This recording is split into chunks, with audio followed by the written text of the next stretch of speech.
Evening, everyone. You've heard a lot from me over the last couple of weeks already, so I'm going to keep mine pretty short. Moving into the academic officer position, where I'm taking over for great staff that have been working really hard in this role to move from the old normal of in-person classes at Tepper to this kind of new normal of Zoom. And the work that Vedika, Penny, and Melissa have put in already has been really helpful in getting us to the point where we're at right now. But moving ahead, I want to make sure that GBA continues to look forward towards the future. So even though we're in this Zoom environment right now, we're going to be moving back into in-person classes, hopefully in the fall, God willing, come sooner.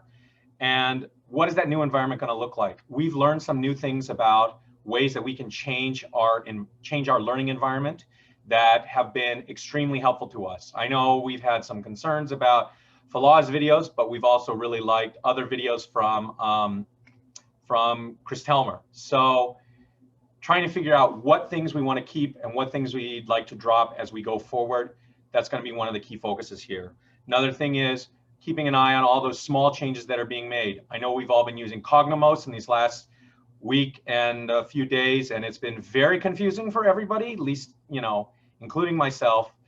Some of us have been able to game the system, some of us have not. I'm still hoping I'm going to be able to get into supply chain management, so we'll see what happens about that. But it's going to be your feedback that's critical to making sure that Cognomos gets turned into a system that is effective in providing for what you want in the classes that you want to take.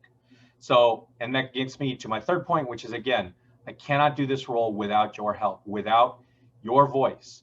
We need to know how you are responding to the academic environment. We need to know how you're responding to the way classes are being taught, to whether or not you do want to go to the quad, you don't want to go to the quad. How can we better be serving you? So you'll be seeing a lot of me in the next year.